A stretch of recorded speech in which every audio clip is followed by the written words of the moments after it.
Please explain where the Bible states Judas went to hell. I will wait. Oh, well, that's so nice of you to wait. So, yeah, here's the video. What? Oh, he's being prideful and cocky? Well, that's not very Christ-like of you. But, hey, I'll give you the video anyway. Let's go through it.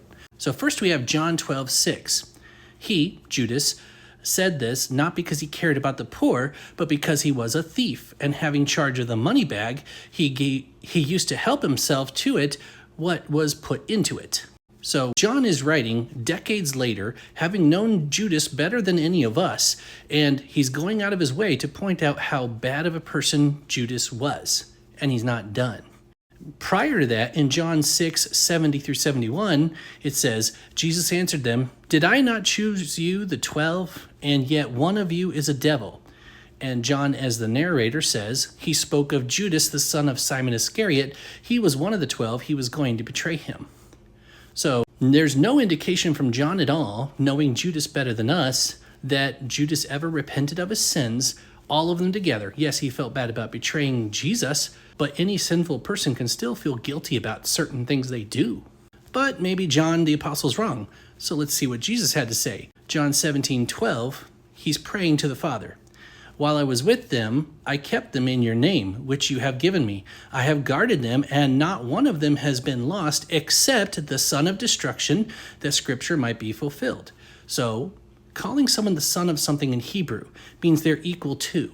Just like he called James and John sons of thunder, because they were thunderous.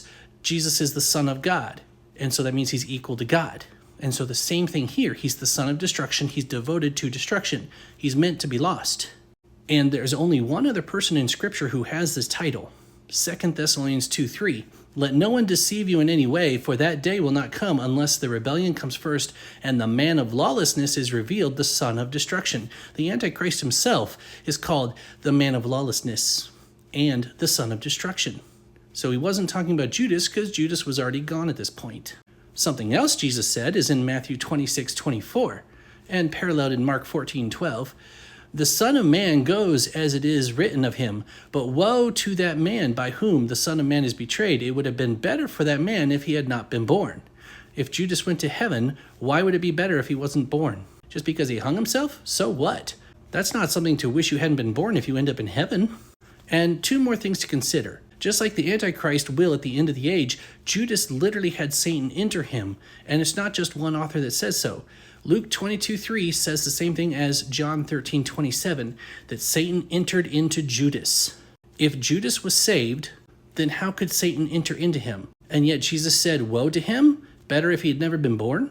And look, I know that you're just trying to be a good guy and hoping the best for Judas, but the problem is, he's not there. He was never saved. He wasn't saved to begin with. It's hard to imagine that someone would walk with Jesus for 3 years and thoroughly betray him. But Judas never called him Lord, never called him Master, only ever called him Teacher. He was a thief the whole time. He was a devil the whole time. The devil literally entered him, and Jesus condemned him by calling him a son of destruction. Woe to him. Better if he'd never been born. How much more evidence do you need? I understand your heart is in a good place where you want Judas to be saved, but he wasn't. We're not trying to attack him. We're just looking at the clues of Scripture and saying, this is what happened. So let down your guard and allow God to teach you, my friend. The Scripture's right there. Because I've given you my evidence. So if you're going to say that Judas is in heaven, then you need to prove it. I gave you Jesus' words. I want the same. Where did Jesus say Judas will be forgiven of all of his sins? Where does any apostle ever say that? I want to see yours. Go ahead.